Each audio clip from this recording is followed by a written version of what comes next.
Muito bem, meus irmãos, vamos meditar nessa noite no livro de Atos, como já foi mencionado lá ontem no chamado Encontro da Família. Nós, os presbiterianos costumam comemorar e fazer de agosto o chamado Mês das Missões. Então, a gente fala sobre missões, não significa que não possamos falar em outros meses, mas é um mês para o presbiteriano, um mês especial, o mês de agosto. Por que é especial? Porque a Igreja Presbiteriana do Brasil, ela chegou ao Brasil em agosto. Foi em agosto que Simonton, o primeiro missionário americano, né, que veio para o Brasil, presbiteriano, ele chegou lá na Baía da Guanabara, no Rio de Janeiro. Ele fez uma longa viagem de navio e tinha feito seminário em Princeton, lá nos Estados Unidos. Fez o seminário, formou. Deus acabou tocando no coração dele de maneira missionária, após um sermão no seminário, que era um sermão que falava sobre os povos que não tinham ainda ouvido a pregação genuína das Escrituras, e ele sentiu no coração de ir para a Colômbia. A princípio, ele sentiu no coração de ir para a Colômbia, mas as coisas foram mudando até que o Senhor tocou no coração dele para que ele viesse para o Brasil, para que ele viesse fazer missões no Brasil. Ele acabou se preparando para a sua viagem, veio para o Brasil, pegou o navio e veio para o Brasil. Até eu já contei muitas vezes para os irmãos que ele abraçou a sua mãe, e num abraço caloroso ele se despediu dela e falou que, mãe, olha, é provável que talvez a gente nunca mais nos veja nessa vida, né? Mas a gente vai nos ver na vida eterna. E aconteceu exatamente isso. Ele nunca mais viu sua mãe em vida, nunca mais viu, porque de fato ela faleceu enquanto ele veio para cá. Ela acabou falecendo nos Estados Unidos. E ele veio então, de navio, se não me engano, pegou no finalzinho de junho o navio e chegou aqui na costa brasileira no dia 12 de agosto de 1859. Foi quando o nosso primeiro missionário presbiteriano chegou ao Brasil. Percebam, 1859. As pentecostais nem existiam ainda. A Assembleia de Deus, acho que em 1913, 1909, ou tipo por ali, né, a data do início do pentecostalismo, elas não existiam. O que nós tínhamos aqui no Brasil eram pouquíssimos metodistas e alguns luteranos. Pouquíssimos luteranos, acho que luteranos nem tinha ainda propriamente dito, mas metodista tinha já em Petrópolis, Então foi o dia 12 de agosto que o barco aportou ali na Baía de Guanabara, no Rio de Janeiro, e ali o evangelho começou a ser pregado no Rio de Janeiro. Então as igrejas começaram a se espalhar pelo Brasil. Foi do Rio de Janeiro, do dia 12 de agosto, quando ele desceu e começou a fazer os trabalhos e começar a evangelizar um, evangelizar outro, ali no início, que a igreja foi crescendo e hoje está espalhada por todo o Brasil. Todos os estados do Brasil têm igreja presbiteriana hoje. Todos os estados têm. Então, para o presbiteriano, o 12 de agosto, o agosto é muito importante. Esse ano vai completar 166 anos. 166 anos de trabalho missionário aqui no Brasil. Por isso, nós vamos meditar um pouquinho em Atos capítulo 13. Sei que já preguei nesse texto umas 300 vezes, mas eu gostaria que nós refletíssemos algumas coisas que às vezes passam despercebidas nas pregações, por mais que nós falemos, mas eu gostaria que nós meditássemos um pouquinho em Atos capítulo 13, porque é um capítulo da chamada primeira viagem missionária do apóstolo Paulo junto com Barnabé. Eu gostaria que os irmãos notassem algumas coisas que aparecem aqui nesse texto do capítulo 13 de Atos. Diz assim, no capítulo 13: havia na igreja de Antioquia profetas e mestres: Barnabé, Simeão por sobrenome Níger, Lúcio de Cirene, Manaém, Colasso de Herodes, o tetrarca, e Saulo. E servindo eles ao Senhor e jejuando, disse o Espírito Santo: separai-me agora Barnabé e Saulo para a obra que os tenho chamado. Então, jejuando e orando, e impondo sobre eles as mãos, os despediram. Enviados, pois, pelo Espírito Santo, desceram a Seleucia e dali navegaram para Chipre e chegados a Salamina, anunciavam a palavra de Deus nas sinagogas judaicas. Tinham também João como auxiliar. Até aqui. Vamos fazer mais uma pequena oração, pedindo que o Senhor nos abençoe. Pai, a tua palavra foi lida e nós pedimos que nos ajude nessa noite a meditarmos nela, Senhor. Nós precisamos tanto do Senhor, porque muitas vezes, Senhor, nos sentimos tão despreparados e tão sem direção, Pai. Mas o teu Espírito Santo é quem orienta a tua igreja, quem aviva o teu povo, quem ensina o teu povo, quem aquebranta o teu povo, todas as coisas provém do Senhor. E nós pedimos ao Pai que nos ajude nesta noite, em nome do teu Filho Jesus. Amém. Meus irmãos, quando nós lemos o livro de Atos, nós vemos sempre aquilo que nós chamamos de Missio Dei. Missio Dei, que a missão pertence ao Senhor. Missio Dei são palavras em latim que significam a missão de Deus. É que Ele que toma a iniciativa sempre. E se nós formos olhar essa iniciativa do Senhor, ela está em toda a Bíblia. Em toda a Bíblia.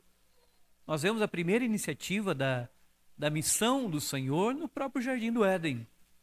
Quando nós temos o primeiro casal lá no Jardim do Éden, quando Adão e Eva pecam, a atitude deles é uma atitude morta. Eles se tornam mortos nos seus delitos e pecados. E nós lemos lá no texto de Gênesis 3 que o que Adão e Eva fazem após o pecado é se esconder por entre as árvores do jardim. Não é uma atitude de procurarem a Deus para ouvirem sobre uma solução, para confessarem o seu pecado, para receberem o perdão. Não é uma atitude assim. Mas é uma atitude de fuga. É uma atitude de se esconder do Senhor. E se nós esperássemos por Adão e Eva, nossos primeiros pais, eles nunca teriam buscado o Senhor. E até hoje o homem estaria num estado de condenação eterna, sem uma solução, se Deus não tivesse tomado atitude. Nós lemos lá no Gênesis capítulo 3 que foi o próprio Deus quem se moveu. Foi Ele quem foi o primeiro missionário. Foi Ele que foi ao encontro do pecador. Não foi o pecador que foi ao encontro de Deus, mas foi o próprio Deus quem moveu o primeiro ato missionário. Quando Deus vai na viração do dia e diz: Adão, onde tu estás? Ah, Senhor, ouvi tua voz, tive medo e me escondi. Mas percebam que o primeiro ato missionário bíblico, quem toma é o próprio Deus. Quem se move é o próprio Deus. Não é o homem que se move de maneira missionária. Não é o homem que, pela sua própria vontade, seus próprios desejos, faz isso. Mas é o próprio Deus. Então Deus, por isso nós dizemos que a missão é de Deus, ela pertence ao Senhor. Quem vai se mover é o próprio Deus. E se você olhar em todo o restante da Escritura, sempre é Deus fazendo isso. Você nunca vê o homem tomando a primeira iniciativa. É sempre o próprio Deus iniciando a missão, movendo a missão e realizando a missão por meio de homens. Um outro exemplo, Jonas. Foi Deus quem disse: Jonas, levanta-te, dispõe-te e vai a Nínive. Clama contra ela porque sua malícia subiu até mim. Perceba, não foi Nínive que clamou, não foi Jonas quem tomou a iniciativa, mas foi o Senhor quem disse: Jonas, levanta, vai lá e faz isso. Quem está tomando a iniciativa é o Senhor. Os profetas a mesma coisa. Os profetas, todos eles é a mesma coisa. O Senhor chama Jeremias: Jeremias, olha, vai e fala. O Jeremias, na verdade, quer dar desculpa. O Jeremias quer dizer: Senhor, eu sou muito novo. Eu sou muito novo. Então, talvez o Senhor esteja errando aí, não sou eu. O Senhor: não, é você mesmo, vai. As palavras que eu colocar na tua boca, tu vai falar. Tu vai anunciar exatamente o que eu estou falando. E Jeremias vai e vai trabalhar para o Senhor. Sempre o Senhor é quem está movendo. Em qualquer lugar do mundo, quando a missão se move, na verdade ela não se move por causa da nossa própria vontade. Ela não se move, por exemplo, por causa das nossas orações. É Deus quem nos move a orar, é Deus quem nos move a missão, Deus quem nos move as coisas espirituais. É Ele quem dá o primeiro passo. Justamente para que nenhum de nós bata no peito e diga assim: não, mas eu estou fazendo isso. mas eu estou fazendo aquilo. Mas eu estou tomando a primeira iniciativa. Não, ninguém toma iniciativa. Tanto é que note, o Senhor diz assim, ó, lá para eles antes de subir aos céus, para os discípulos: permaneçam em Jerusalém, até que desça sobre vocês o Espírito Santo. E quando ele descer sobre vocês, ele vai dar poder. Mas note, não vem o poder de ser testemunha, não vem do próprio homem. É dito que o Espírito Santo daria poder. E depois o Senhor faz uma afirmação. Eu não sei se você já percebeu, mas é uma afirmação. O Senhor diz, olha, vocês vão receber poder e vocês vão ser minhas testemunhas em Jerusalém, Judéia, Samaria, até os confins da terra. Perceba que não é uma opção, não é uma hipótese. O Senhor poderia ter dito assim, olha, quando o Espírito Santo descer, se vocês quiserem, vocês vão ser minhas testemunhas na Judéia, Samaria e até os confins da terra. Quem sabe vocês possam ser minhas testemunhas em Jerusalém, Judéia, Samaria até os confins da terra. Não é. Se você ler Atos 1:8, é uma afirmação do Senhor de que isso iria acontecer, de que ele levaria aqueles que ele levantasse a testemunharem dele por todos os confins da terra. Então essa empreitada de levar o evangelho até o último eleito não é uma empreitada que nós vamos realizar. É uma empreitada que Deus vai fazer por meio do seu povo. É que Deus vai mover o seu povo a levar o evangelho até o último eleito, até que se cumpra todos aqueles pelos quais o Senhor derramou o seu sangue na cruz. Até que todas as famílias da terra sejam abençoadas, até que todos os povos, como foi prometido a Abraão, se realize. Nós não podemos achar que isso pertence ou é algo do nossa própria vontade, do nosso próprio desejo. E se você for observando em Atos, você vai observar exatamente isso. Você vai ler em Atos, para quem já leu Atos por completo, vai perceber que Deus está se movendo. Não é o próprio povo quem está se movendo em si, mas Deus quem vai agindo e trabalhando para que o evangelho vá caminhando, para que o evangelho vá se dissipando e vá alcançando aqueles que Deus deseja alcançar. Notem, nós estamos aqui em Antioquia. Lemos aqui no texto de Antioquia. Você sabe onde ficava Antioquia? Onde fica na atual qual país seria hoje Antioquia? Antioquia hoje é onde é a atual Turquia. Então vejam bem, a igreja já tinha saído, já tinha chegado lá onde hoje é a atual Turquia. Mas a grande questão é você voltar um pouquinho atrás e perceber essa igreja. E descobrir algumas coisas dessa igreja. E entender como Deus tinha trabalhado nessa igreja. Essa igreja, se você volta lá atrás, você vai descobrir uma coisa maravilhosa.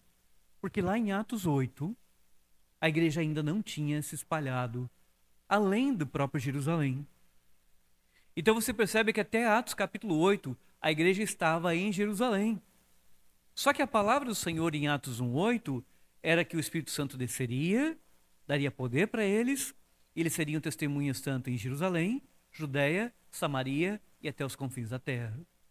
Havia uma promessa de que o evangelho iria para os confins da terra, não somente em Jerusalém, Judéia e Samaria. E no Atos capítulo 8, você percebe que o Estevão pregou, o pessoal ficou muito furioso, rangiam os dentes, acharam que eles estavam blasfemando e mataram Estevão a pedradas, apedrejaram Estevão. Só que logo após você percebe o que o texto diz, que levantou-se uma grande perseguição e todos, exceto os apóstolos, foram dispersos pelas regiões da Judéia e Samaria. Judéia e Samaria. Perceba, eles estavam em Jerusalém, mas foram dispersos pela Judéia e Samaria. Lucas está claramente dizendo que a palavra do Senhor está se cumprindo. O Senhor disse, olha, vocês vão ser minhas testemunhas em Jerusalém, Judéia e Samaria. Quando ele diz no capítulo 8 que a igreja se espalhou para a Judéia e Samaria, ele está dizendo, olha, aquilo que o Senhor disse está se cumprindo. Aquilo que o Senhor prometeu, que o Espírito Santo levaria as suas testemunhas na Judéia e Samaria, está se realizando, está acontecendo. Mas o curioso é que no capítulo 8, a perseguição vem e nós sabemos que Deus soberanamente está usando a própria perseguição para quê? Para levar o evangelho aonde ele prometeu que o evangelho iria. A levar o evangelho aonde o evangelho deveria chegar. Nós muitas vezes achamos que o evangelho ele pode caminhar de uma maneira assim, ó, nós temos vontade, nós vamos sair, vamos pelos nossos próprios desejos pregar naquela cidade ali ou naquela lá, e nós achamos assim. Mas na verdade não funciona assim. Se Deus, por exemplo, quiser dar uma grande perseguição em nosso país e fazer com que nós tenhamos que fugir do nosso país, ir para países que não receberam o evangelho ainda, ele faz. E nós vamos lá e começamos a testemunhar. Ou se ele começa a fazer movimentos como ele faz, como nós temos visto o movimento dos países, e alguns países vindo para a nossa nação. Para a nossa nação. Nós vemos estados que estão se movendo para virem para o nosso estado. Estados do próprio Brasil se movendo para vir para o nosso estado. E nós não podemos fazer uma leitura simplesmente porque as coisas não estão bem lá. Nós temos que fazer uma leitura missionária. E uma movimentação de Deus dos países, dos estados, de pessoas que estão se aproximando, estão vindo próximos à nossa vida, próximo ao nosso estado. Nós temos que fazer uma leitura missionária. Vá principalmente aos mercados, passe pelo caixa e pergunte assim para quem está te atendendo, olha, de onde você é? De onde você é? Eu costumo fazer essa pergunta, de onde você é? E as perguntas que mais eu tenho ouvido atualmente, sabe quais são? Eu sou de Cuba, eu sou do Amazonas, eu sou do Pará, eu sou do Equador. Esses dias passei num caixa que a moça disse, olha, eu sou do Equador, eu me surpreendi pela primeira vez, uma equatoriana ali respondendo, eu sou da Venezuela, eu sou do Haiti. Peguei um Uber um dia e perguntei para o rapaz, onde é que você é? Eu sou do Haiti, estou 8 anos no Brasil. Então, o que está acontecendo? Nós não podemos simplesmente entender que há um movimento de pessoas vindo para o nosso estado, estando próximos a nós, sem ter um propósito do Senhor. O Senhor nunca permite as coisas acontecerem sem propósitos. E principalmente quando nós olhamos no livro de Atos, aquela perseguição, aqueles problemas que foram gerados com a pregação de Estevão, levou à grande perseguição, e a grande perseguição levou aos irmãos saírem pelo mundo. E aonde eles chegaram? Eles chegaram em Antioquia. Muitos perseguidos chegaram em Antioquia, onde hoje é a atual Turquia. E lá começaram a pregar, está no capítulo 11, começaram a pregar o evangelho, pregar para um, pregar para outro, mas pregar só para os judeus. Daí a pouco eles começaram a pregar além dos judeus. E muitos começaram a se converter. Ali eles foram chamados de cristãos pela primeira vez. A igreja de Antioquia nasceu de perseguidos. A igreja de Antioquia nasceu de perseguidos por causa da perseguição pela morte de Estevão, que o Paulo concordou. Que o Paulo aceitou aquele apedrejamento sendo uma autoridade. Tanto é que o texto diz que deixaram suas vestes aos pés de um jovem chamado Saulo. O curioso é que eu fiquei meditando sobre o Saulo, né? Porque Saulo é Saul. Saulo é Saul. É uma mudança do nome de Saul para Saulo no Novo Testamento, mas é Saul. É a mesma palavra. Inclusive, quando se pega a chave bíblica e procura por Saul, vai te dar todos os textos do Velho Testamento de Saul, e quando entra no Novo Testamento, ela aponta para os textos onde aparece Saulo, que é a mesma palavra. E eu fiquei pensando assim, puxa vida, fiquei refletindo sobre puxa vida, o Saul, até nós falamos Saul, e o pessoal, nós estávamos lá brigando em relação não brigando, nós estávamos comentando sobre a salvação de Saul, e eu fiquei pensando assim, Saul era um grande perseguidor de Davi. E nós encontramos outro Saul no Novo Testamento que era um grande perseguidor. Mas em um determinado momento ele foi alcançado pelo Senhor, convertido e transformado num pregador, que é o apóstolo Paulo. E o que acontece? Um pouquinho aqui antes de entrar propriamente no texto, a igreja de Antioquia cresceu. E ela cresceu de tal forma que o Barnabé vai até Tarso buscar Saulo. Até numa escola dominical eu falei para os irmãos, olha, depois da conversão dele, Em algum momento, Paulo acabou voltando para sua cidade em Tarso, porque a Bíblia diz que ele era natural de Tarso. Natural de Tarso. Parece, pelo que nós lemos no livro de Atos, que ele não teve boa entrada nas igrejas. A igreja praticamente nenhuma aceitou o apóstolo Paulo para se agregar à igreja. E quando a igreja de Antioquia, que era de perseguidos, ela cresceu, ela tinha um número muito grande, o Barnabé disse, olha, eu vou procurar ajuda, eu vou procurar alguém que possa vir nos ajudar. E ele foi até Tarso. E como eu disse na escola dominical, eu fico imaginando essa conversa de Barnabé. Essa conversa de Barnabé quando chegou em Tarso e procurou o apóstolo Paulo. Disse, olha, onde é que o Paulo está? O Saulo está.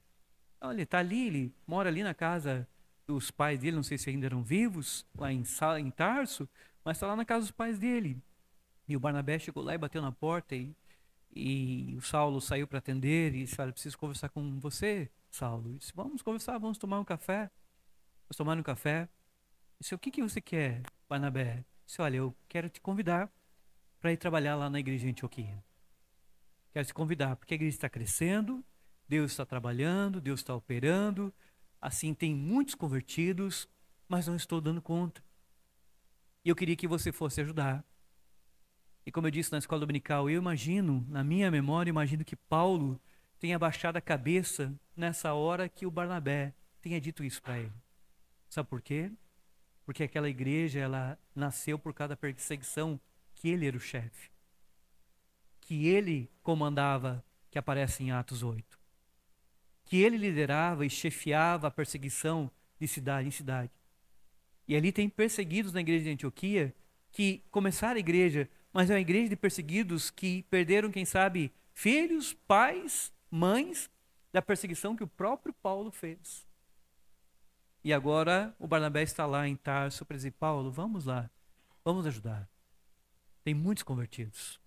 E é nessa hora que eu imagino Paulo abaixando a cabeça e refletindo assim, pensando assim, meu Deus, o que eu estou prestes a fazer? Ir para a igreja, a qual tem muitos ali que foram perseguidos por mim mesmo. Muitos ali que eu persegui e fui de cidade em cidade, procurando para tentar prendê-los, arrastá-los, para que blasfemassem. Muitos que estão ali, que eu ajudei e levei para Jerusalém o pai, a mãe, o marido, a esposa, os filhos, e dei votos quando matavam. Mas o curioso é que Paulo aceita o convite. Ele aceita o convite e vai para a igreja de Antioquia. E ele começa a trabalhar na igreja de Antioquia. Eu até disse aqui que imagina a cena quando ele chegou em Antioquia, e como se pudesse estar, eu não acredito que foi assim, mas na minha imaginação, o Paulo na manhã dizendo, olha irmãos, Antioquia, vamos imaginar 1000 pessoas ali para a escola dominical, para o culto, e o Paulo dizendo, olha, agora nessa noite nós temos um pregador, que eu gostaria, fui lá buscar numa outra cidade, gostaria de chamar agora esse pregador para que nos trouxesse a palavra nessa noite. Eu queria chamar aqui para os irmãos ouvirem o Saulo, o antigo Saulo que agora nós chamamos de Paulo. E quando Paulo, se pudesse pegar o microfone, que não tinha na época, mas Paulo pegar o microfone, qual foi o primeiro sermão dele para eles? O que ele deve ter dito para eles? Eu fico imaginando quando ele olhou para todas aquelas que estavam ali, alguns que eram na perseguição, outros que não eram, mas Paulo deve ter chorado, eu fico imaginando que na primeira fala dele deve ter chorado muito. E disse, irmãos, vocês sabem como Deus foi gracioso comigo e como Deus me alcançou. E eu queria pedir perdão pelo meu tempo de perseguidor diante de Deus. E agora, como irmãos, nós precisamos seguir. E ele começou a ajudar aquela igreja. E nessa raiz dessa igreja que eu vejo como Deus opera a sua graça, o seu amor, o seu perdão, o seu trabalhar. Porque não é uma igreja que você tenha pessoas que sempre se deram bem. É uma igreja que você tem gente que perseguiu o outro ali. Mas que agora são unidos pelo amor de Cristo, pelo perdão, pela graça que alcançou tanto aqueles que foram perseguidos, quanto aquele que perseguia. E é essa igreja que Deus vai usar. É uma igreja que consegue trabalhar com a sua própria história e resolver seus próprios problemas e Deus fazer com que ela vá à frente. Não é uma igreja que você encontre ela com perfeição, sem nenhuma dificuldade, sem nenhum problema, sem nenhum percalço. Pelo contrário, você vê uma igreja que nasceu da perseguição, o próprio perseguidor foi chamado para trabalhar e o próximo perseguidor aparece na igreja agora. Essa igreja que Deus vai transformar em missionária para começar a andar para os confins da terra, para que o evangelho agora avance e saia agora da própria Samaria e esteja agora indo para, não, aqui, claro que não é Samaria aqui na atual Turquia, mas saia para o restante do mundo nas chamadas viagens missionárias. Eu, quando estudei no IBEL, eu conheci eu tinha uma colega de turma que ela morava em Benjamin Constant. Benjamin Constant. Mas não sei quem já ouviu falar de Benjamin Constant, né? Benjamin Constant é uma cidadezinha que fica no Amazonas. Mas ela tem uma curiosidade. Benjamin Constant fica na divisa entre o Amazonas e o Peru. Ou seja, se você pega um barco em Manaus, lá nos portos de Manaus, ali você tem que navegar todo o Amazonas para chegar em Benjamin Constant. Tanto é que ela fez isso. Ela teve que viajar lá de Benjamin Constant, por barco, por um longo período, para chegar numa cidade lá em Manaus, não lembro, mas e de lá ela pegaram um avião para poder continuar a viagem para chegar para estudar lá. Quando ela ia para casa de férias, ela tinha que fazer aquele trajeto de volta, chegava lá, tinha que pegar o barco para chegar na sua cidadezinha. Eu fiquei imaginando quem é que levou o evangelho lá, quem é que subiu de barco e foi indo, foi pregando, e daqui a pouco nasceu uma igreja presbiteriana lá. Mas que tem a ver com o sangue missionário, tem a ver com esse ardor que Deus move o seu povo, a sua igreja, a entender que as verdades que ele transmite não ficam só conosco, mas que nós somos chamados, como diz Pedro, para proclamarmos as virtudes daquele que nos chamou das trevas para a maravilhosa luz. Que aquilo que nós aprendemos hoje é algo que a igreja deve proclamar a outros e professar a outros e explicar a outros aquilo que nós cremos.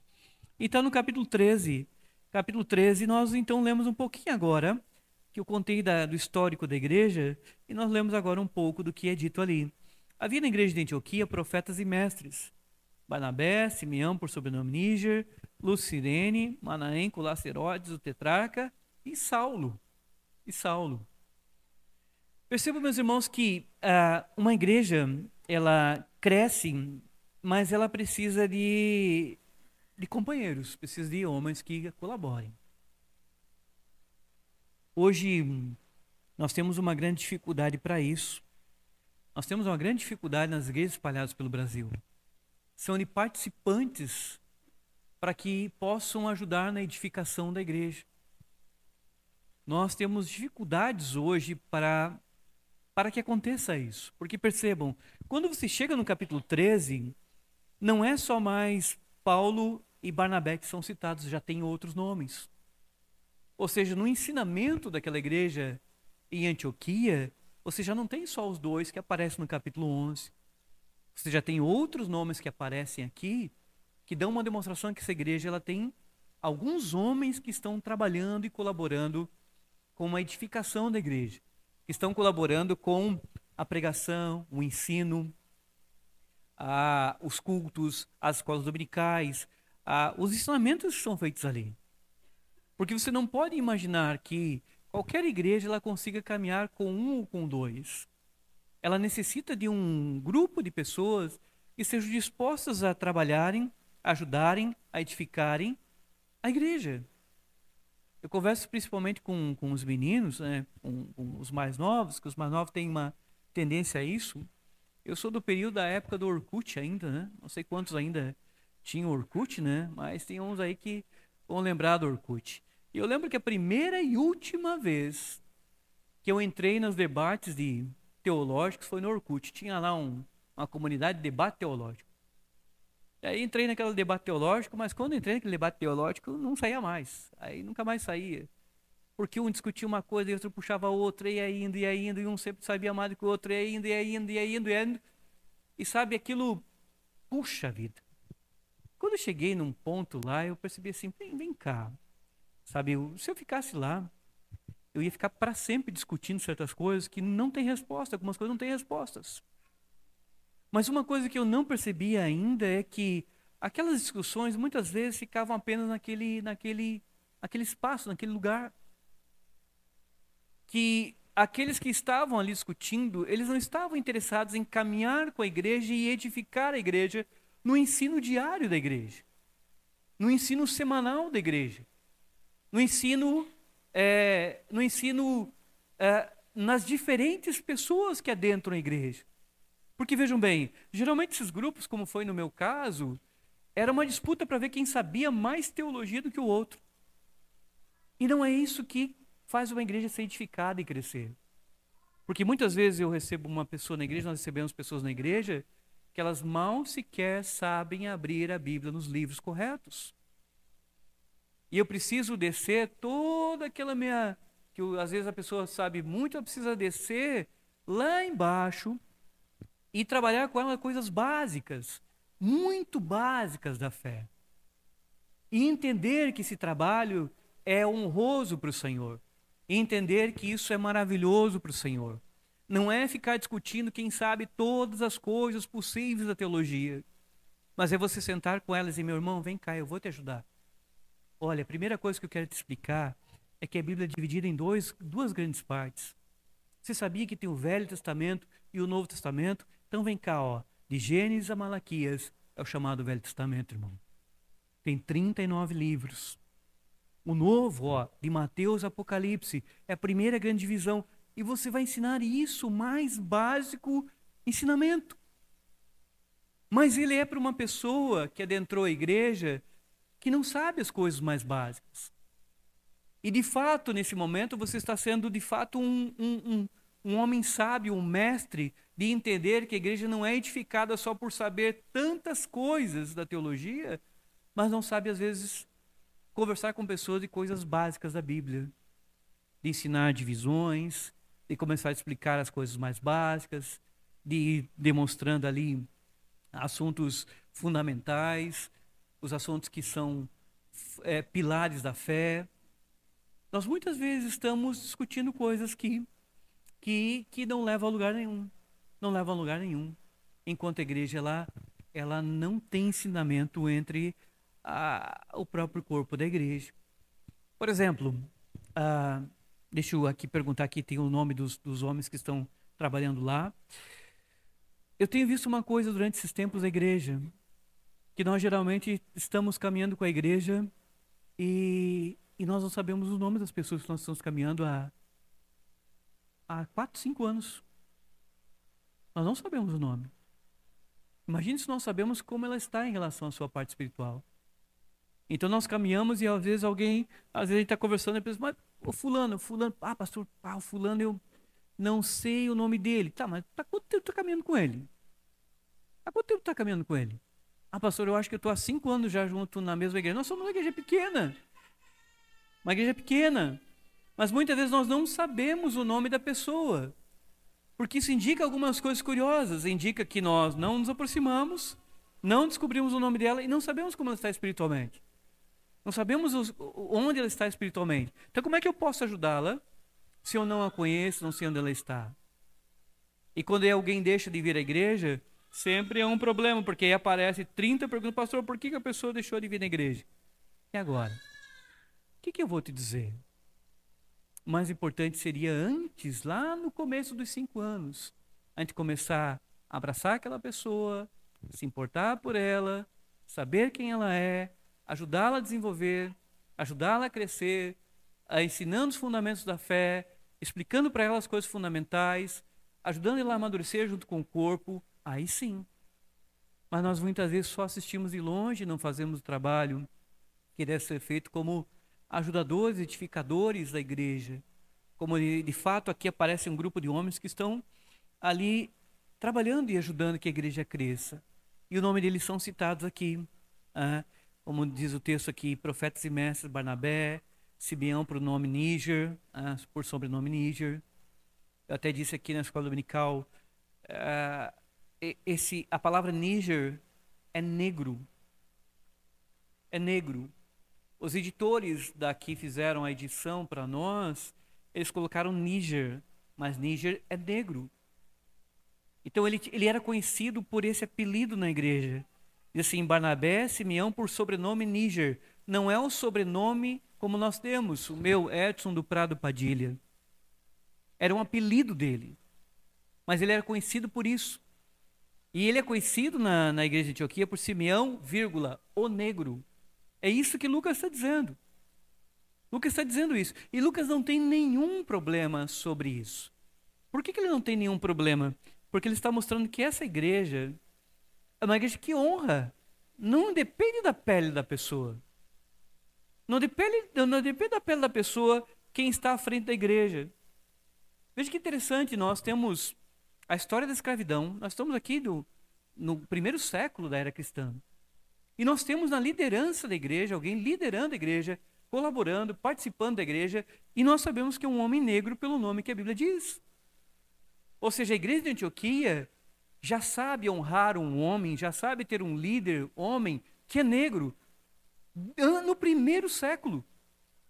Vejam quando isso foi tratado no Brasil, quando isso foi tratado no mundo, a chamada final da escravidão, ou a escravidão, achando que era uma raça inferior.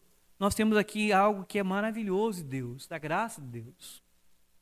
Eu li um livro chamado Paraíso Destruído, de Bartolomeu de Las Casas. Bartolomeu de Las Casas. E o Bartolomeu de Las Casas, o que acontece?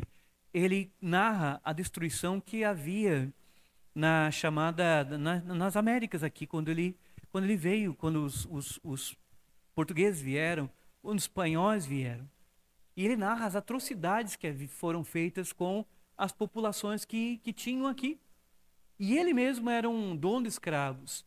E um dia o Bartolomeu de Las Casas foi para uma pregação de um padre famoso, e se eu não me engano, ele tinha escravos na Colômbia, e ele foi participar da escola dominical. E esse padre fez uma pregação muito aprofundada em relação a que Deus fez todos os homens iguais. E que nenhum homem deveria ser colocado sobre julgo desigual, no sentido de um sobrepor sobre o outro, como estava sendo feito a escravidão. Mas quando você vai ler, o Bartolomé de Las Casas diz que os espanhóis tinham uma justificativa para escravizar tanto homens negros quanto indígenas. E os espanhóis alegavam que tanto negros quanto indígenas não tinham alma. Por isso não eram homens como os outros eram diante de Deus, porque eles não tinham almas. Então eles depreciavam tanto o indígena quanto o negro para escravizá-lo, para matá-lo de formas terríveis. Terríveis. Como ele narra que alguns brincavam de afiar uma espada e ver quem matava o outro com uma espada só, cortando a pessoa ao meio. E quando nós olhamos para a igreja de Antioquia, nós descobrimos algo maravilhoso. Porque a igreja de Antioquia, no primeiro século, ela não está fazendo isso. Ela tem um dos seus mestres, um dos seus homens, que ela respeita e ela ouve como um ensinador, como alguém que está ensinando as escrituras, e ensinando como um profeta, como um mestre. Ela tem um homem que ela diz assim, nós temos aqui o Simeão negro, o negro. Eu acho esse versículo maravilhoso. Maravilhoso para aprender muita coisa. Quando eu olho aqui no Brasil, que foi o último país da América do Sul a libertar seus escravos, eu vejo que a igreja de Antioquia já sabia sobre o que deve ser feito lá no primeiro século. Lá no primeiro século. E ela tem, como eu disse, um homem que não depende da sua pele. A igreja não é assim. Note, independente que nós tenhamos uma igreja que tenha 10% de pele amarela, 10% de pele verde, 10% de pele negra, 10% de pele roxa, ou qualquer cor que nós tenhamos de pele. O que importa? Que esses homens sejam fiéis a Deus. Que esses homens sejam fiéis a Deus na exposição da Escritura. Que esses homens que colaboram no ensinamento sejam fiéis na hora que pregam a palavra. Que nós não olhamos assentados para aquele que prega por causa da sua cor, da sua raça, mas se ele é fiel às Escrituras. Isso a igreja de Antioquia está demonstrando há muito tempo. Há muito tempo com o Simeão, por sobrenome Níger. Então até eu gostaria que você sondasse o seu coração nesse momento. Porque nós ainda temos isso ainda lá nos recônditos da alma, nós temos a questão do racismo escondido. Racismo escondido. Uma vez eu fiz essa pergunta no seminário. Nós fomos no museu do seminário e eu comecei a observar as fotos da igreja presbiteriana e eu fiquei alarmado com uma coisa curiosa. Eu olhava as fotos 1920, 1930 e eu não achava um negro na foto. E eu fiz a pergunta: por quê? Por quê? Se o Brasil é muito miscigenado e teve muita parte negra na sua história, por que não temos? E alguém me deu a resposta, diz assim: não, porque a nossa igreja é uma igreja mais elitizada.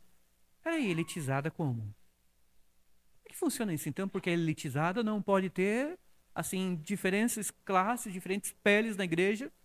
É assim que funciona? Essa é a resposta. E eu não me satisfiz com aquela resposta. Aí fui ler o Diário do Simon. O Simon cita algumas coisas curiosas. Ele cita algumas coisas curiosas. Por exemplo, pastores que eram formados na região sul dos Estados Unidos. E a região sul dos Estados Unidos, todo mundo sabe que os estados mais escravagistas e mais terríveis era a região sul. Mas sabe qual era a região dos Estados Unidos que mais se considerava crente? A região sul. A região sul. Então, como é que era a formação de um pastor que vinha dessa região? Como é que ele olhava para as classes? Para quem ele pregava? E as respostas que deveriam vir dessa questão? Então, quando eu olho para as Escrituras, eu já vejo a Escritura falando no capítulo 8 do Etíope, que é negro. Olha, aqui do Simeão, que é negro. E eu vejo Deus trabalhando numa igreja que Deus não está levando em conta a pele, a raça. Deus está levando aquele que crê. Todo aquele que nele crê é filho de Abraão. Todo que nele crê faz parte do Israel espiritual. Independente se é amarelo, roxo, branco, ou se é verde, ou se qualquer cor que a gente possa dizer aí que alguém possa ter, não importa. Não importa. E aqui a gente vê na igreja de Antioquia Deus trabalhando a sua missão por homens que são de diferentes lugares. Tem um outro aqui também que temos aqui no versículo 1, que é o Lúcio de Cirene. Lúcio de Cirene. Você já percebeu aqui no versículo 13, capítulo 13, versículo 1, que também tem um outro homem que está ajudando, que ele é chamado de Lúcio de Cirene. Cirene, para nós brasileiros, a gente vai lembrar de ambulância. É isso que a gente lembra, Lúcio de Cirene. Cirene para nós, mas é Cirene com S, né? Com S. Então a gente vai lembrar de ambulância, mas não tem nada a ver isso aqui, Lúcio de Cirene. Cirene é um local. Era um local. Então nós vemos, por exemplo, na crucificação do Senhor, que o Senhor está levando a cruz, e chega um momento que o Senhor está tão exausto, que os guardas fazem um homem ajudar o Senhor a carregar a cruz. E a Bíblia diz que quem carregou a cruz foi Simão o Cirineu. O Cirineu. Então aquilo é uma indicação de onde ele é. Que aquele homem que pegou a cruz, colocou a cruz, inclusive é muito curiosa a história dele, porque um dos evangelhos diz que ele era pai de Alexandre e Rufo. Alexandre e Rufo. E Paulo, quando escreve os Romanos, Paulo manda um abraço. Manda um abraço para, se não me engano, Rufo. O único Rufo citado é o filho de Simão Cirineu, que parece que creu no Senhor por meio do seu pai, que veio carregar a cruz do Senhor e ajudar até o monte da crucificação. Mas quando diz que Simão Cirineu, significa que ele nasceu em Cirene. E Cirene hoje é onde é a atual Líbia, no norte da África. Então ele era daquela região. Então Simão o Cirineu, ele veio do norte da África, onde é a atual Líbia. A mesma coisa está sendo mencionada aqui, Lúcio de Cirene. Ele é lá do norte da África. Então perceba, ele é um grande ensinador da igreja. Mas de onde ele veio? Ele veio do norte da África e veio de Cirene. Agostinho, que muitas vezes nós falamos, era do norte da África. Nós falamos de alguns homens que foram muito usados por Deus, que não depende de onde ele vem, depende da sua fé. E aqui nós vemos Simeão por sobrenome Níger, Lúcio de Cirene, aí o Manaém, que eu já expliquei na outra vez, Colasso de Herodes. Colasso, que eu expliquei na outra vez, é que mamou no mesmo peito que Herodes. O Herodes que morreu no capítulo 12. Perceba que o Herodes que está morrendo no capítulo 12 porque quer perseguir e matar a igreja, ele é morto pelo Senhor, enquanto seu irmão que amamentou no mesmo peito que ele, que mamou no mesmo peito que ele, não que amamentou, que mamou no mesmo peito que ele, está fazendo parte da igreja. O Manaém, o que está sendo dito, olha, o que está sendo dito para quem lê Atos eles mamaram do mesmo seio. Alguém amamentou os dois. O Herodes mamou nesse seio e depois vinha o Manaém e mamava no mesmo seio. Mas o Herodes, no capítulo 12, está perseguindo a igreja, matou o Tiago, depois queria matar o Pedro, e no final do capítulo 12, Deus o mata. Mas o irmão dele, irmão de criação, que mamou no mesmo peito, está na igreja de Antioquia. E perceba, ele está longe de Jerusalém. Ele está longe daquela região onde seu irmão era o chefão lá. Ele está longe, está lá em Antioquia, onde é a atual Turquia. E eu fico pensando assim, será que o seu irmão participou também de tentativas de perseguição contra ele? Ele teve que escapar e foi lá para Antioquia, e lá agora ele é um mestre, é um profeta, é um pregador lá. Mas o Senhor está levando a sua obra avante. Está levando avante. E mostrando os homens que fazem parte dessa trabalhada igreja. Né? O Manaém Herodes e o tetrarca e Saulo é o último mencionado aqui. É mencionado aqui o que foi trazido há pouco tempo para a igreja. Agora vejam bem, é muito difícil, meus irmãos. Nós vivemos um tempo muito difícil. Muito difícil. Falei para os meninos ali no acampamento, olha, vocês querem ajudar na igreja? Vocês têm que ajudar principalmente na edificação da igreja. Nós vivemos tempos muito difíceis. Que é necessário que nós tenhamos bons expositores, bons ajudadores, que quando recebam a incumbência de fazer alguma coisa, que se esforcem, que leiam, que vão procurar, que procurem fazer da melhor maneira possível, que tentem trazer uma mensagem, que tente superar as barreiras, porque hoje você tem uma dificuldade enorme quando você está ensinando a igreja. Eu me sinto hoje num tempo tão complicado, tão complicado. Porque, por exemplo, você tem hoje tudo quanto é coisa na internet. Você tem uma facilidade enorme. Você está numa época em que as pessoas elas têm facilidades enormes para alcançarem tudo que elas desejam sem precisar vir na igreja. Manter uma plateia, manter um povo ouvindo a pregação, olha, é uma coisa muito espiritual. Porque hoje, se você quiser sermão de Atos 13, vai lá e coloque na internet para ver se não acha um monte de sermão em Atos 13. Se quer em Atos 12, tem um monte de sermão em Atos 12. Se você quer comentário de Atos, tem 300 comentários de Atos. Se você quer filmes sobre Atos, tem filmes sobre Atos. E as pessoas, então, o que acontece? Elas têm uma dificuldade enorme, está tendo cada vez mais dificuldade enorme de você agregar pessoas à igreja para que elas se juntem e juntamente meditem nas Escrituras, na palavra do Senhor. Muito difícil. E mesmo quando se vem, a gente tem muitas dificuldades para conseguir fazer isso. Então, quando alguém vem à frente para trabalhar, você vê a dificuldade que é. Ontem nós estávamos lá no encontro da família e algumas pessoas foram lá, participaram lá no encontro da família, e no final teve um momento em que o reverendo Eliseu chamou os missionários para falarem. E ele chamou o primeiro, foi o Hudson, para falar do trabalho de Jaguaruna. Eu não sei se os que estavam lá ontem perceberam isso, mas a hora que o Hudson pegou o microfone, o Hudson não conseguiu falar, ele foi falando, mas as pessoas tudo conversando, as pessoas tudo falando, as pessoas tudo lá, sabe? Nenhum dos missionários conseguiu falar e o povo parou para escutar sobre os trabalhos missionários. E ele falando de Jaguaruna, com o trabalho, como é que começou e como é que estava. Olha, um ou outro estava lá. Assim, a maioria conversando e papo e não sei o quê, e ali, sabe? Qual é o interesse? Eu fiquei pensando assim, se fosse eu já jogasse o microfone aqui no chão, claro que eu não ia fazer isso, né? Mas dá vontade de você pegar o microfone e jogar no chão assim, povo, vem aqui pra quê? Vocês querem escutar o quê? Vamos tomar café então. Ficar bravo, já dá um chute no balde, assim, você não quer escutar. Ou dizer pro reverendo Eliseu, me chama aqui pra quê? O povo não quer saber do trabalho missionário. E talvez seja respostas às quais nós devemos pensar se não reflete isso na igreja. Porque se nós não temos interesse pelo que é missionário, não temos interesse na edificação, de colaborar, de avançar, como é que nós vamos pegar e crescer como igreja do Senhor? Como é que nós vamos ver novos convertidos? Como é que nós vamos ver novas pessoas adentrando a igreja pelo trabalho da proclamação das boas novas? Como eu disse ali para os irmãos, eu não sei se eu disse no domingo passado, mas principalmente o Guilherme e a Tainá estão ali colaborando com as mídias. E aí vai aumentando ali os seguidores e eu vou olhando quem é que vai seguindo. Eu peguei e olhei, semana passada, olhei ali, tinha subido para 202, aí caiu um, alguém abandonou lá, mas tá bom, né? Mas tem 201 seguidores.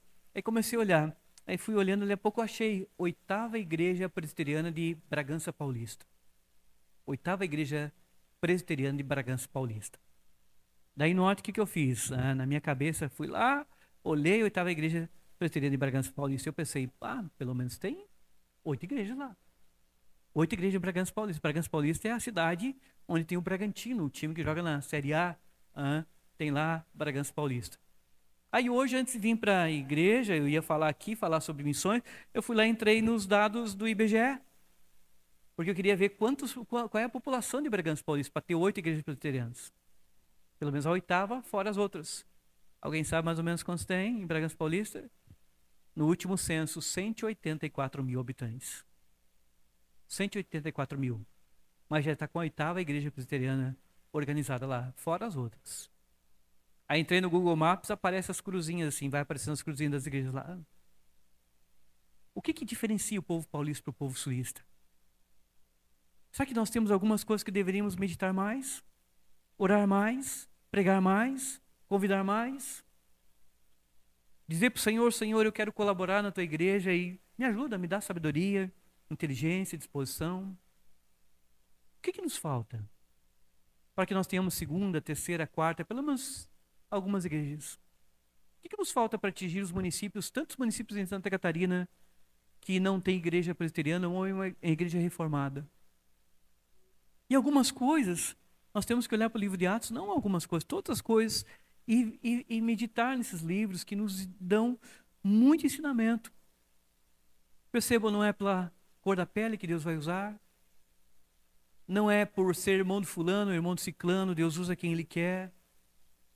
Mas o Senhor está trabalhando nessa igreja de uma maneira maravilhosa e sobrenatural. Eu quero encerrar aqui com mais 5 minutinhos, porque eu quero mencionar mais algumas coisas, versículo 2 e 3. 2 e 3, diz que eles começaram a servir o Senhor e o Espírito Santo fala nessa igreja. O Espírito Santo fala. Porque uma igreja que esteja cumprindo a vontade do Senhor é uma igreja que o Senhor tem prazer em falar. Nós não sabemos aqui como o Espírito Santo falou. Se ele falou em voz audível, se ele falou no coração. O texto diz que ele falou. E aqui esse é um dos versículos que nós usamos para mostrar que o Espírito Santo não é uma força ativa como dizem os testemunhos de Jeová. Ele não é uma energia que vem pelos fios. Aqui nós temos o Espírito Santo falando. Essa é algo que uma pessoa faz. Uma pessoa faz, ela fala, ela pensa, ela age. Então aqui o Espírito Santo está falando, disse o Espírito Santo. E o Espírito Santo não somente diz, ele vai manifestar uma vontade que ele tem, um desejo que ele tem, dando uma demonstração que ele é uma pessoa, dando uma demonstração que ele tem vontades para a igreja, que ele tem desejos para a igreja, que ele tem intenções para a igreja. Que a igreja não só se reúne e vamos aprendendo, porque notem, tem profetas e mestres. O Espírito Santo poderia deixar essa igreja aqui para sempre, os seus profetas e mestres sempre crescendo, e sempre crescendo, e sempre desenvolvendo teologia, e sempre crescendo, e nós sabemos mais, e saber muita coisa. Mas o Espírito Santo não deixou a igreja crescer em si mesmo, no sentido de ficar só ali o aprendizado. O Espírito Santo manifesta e fala, olha, separem para mim Paulo e Barnabé para a obra que os tenho chamado. Ou seja, é hora dessa igreja não apenas ter profetas e mestres, é hora desses profetas e mestres também serem usados para a obra avançar, para ela ir para outros lugares. É quando a igreja começa a multiplicar os seus pregadores, aqueles que são formados na igreja, aqueles que vêm da igreja. Do que adianta, notem, aqui principalmente para os mais jovens, imagine que nós tenhamos aí 50 debatedores de teologia até o ano 2040. Aí temos uns baita 50 debatedores de teologia na igreja. Não vai adiantar se nenhum deles for chamado pelo Senhor para seguir à frente. Nós vamos ficar debatendo teologia só dentro das 4 paredes para sempre? Ou nós temos que orar, Senhor, dentre nós, aqueles que o Senhor quiser, move, coloca no coração, Mostra que aonde o Senhor deseja que nós, onde o Senhor deseja que nós iremos, onde nós iremos pregar, onde nós desejamos, onde o Senhor deseja que a gente vá fazer missões, onde o Senhor deseja que nós possamos ir para pregar a Tua palavra. Eu estava pensando aqui pouco antes de começar a pregar. Hoje você passa na frente das empresas e tem aquelas faixas assim, precisa-se, precisa-se. Estamos empregando. Estamos empregando. Nós estamos praticamente numa época assim nas igrejas. Vamos colocar uma faixa aqui fora. Precisa de futuros pastores. Precisa de futuros evangelistas. Precisa de futuros missionários. Porque se eu perguntar hoje aqui, quem deseja estar no lugar de Paulo e Barnabé, que vão ser chamados para viagens missionárias e ir além da sua cidade para pregar o evangelho? Quem é que tem no coração isso? Quem é que já parou para pensar nisso? E você percebe que assim é uma grande incógnita. Quem é que poderia ir? Você já sentiu isso no coração de ir? Pastor, mas eu isso, eu aquilo. O Jeremias disse a mesma coisa. Pastor, mas aquilo. E o Moisés não tentou falar isso para o Senhor? Tá, mas quem é que vai então? E o futuro das missões fica com quem? E aí, no futuro, como é que vai funcionar daí? Se não tem mais. Depois você vai ver que muitos lugares vai morrendo, vai encolhendo, como na Europa foi encolhendo, porque não tem mais praticamente ninguém que queira ser instrumento do Senhor por meio do Espírito Santo para continuar pregando, ensinando, falando. Aqui o Espírito Santo separe para mim Paulo e Barnabé. Eles oraram, jejuaram e despediram Paulo e Barnabé. A igreja precisa aprender a se separar daqueles que são seus, entendendo que alguns vão adiante. Alguns vão adiante. Eu encerro aqui que eles descem, começam a pregar o evangelho. Quando eu estudei no IBEL, a classe era curiosa, porque tinha gente, por exemplo, lá na minha turma, tinha gente que vinha do Amazonas, tinha gente que veio do Pará, gente que foi de Santa Catarina, gente que foi do Paraná, São Paulo, Rio de Janeiro, Goiás, Minas, Bahia. A nossa sala no IBEL começou com 40 e poucos alunos. E era gente de todo lugar do Brasil. Todo lugar do Brasil. Continua assim lá, continua indo pessoas de todo lugar do Brasil. O mais novo que entrou na nossa sala tinha 17 anos. 17 anos. A mais velha já estava quase completando 50 anos. O mais novo com 17 anos e o mais velha com quase 50 anos. A mais velha formou no IBEL, fez mais alguns cursos e foi trabalhar na África. A Lucimar. Foi trabalhar na África. Foi trabalhar na África e trabalhar lá e fez um baita de um trabalho. Acho que hoje está no Brasil, preciso ver as últimas informações. Está no Brasil, mas passou muitos anos na África trabalhando, sendo instrumento do Senhor. Quase 50 anos. Mais novo, estudou, trabalhou um tempo, agora não está mais trabalhando com a igreja. Mas ali você vê muitos daqueles que estudaram continuam trabalhando, incentivando para que a igreja continue avançando e prosperando. Que Deus abençoe.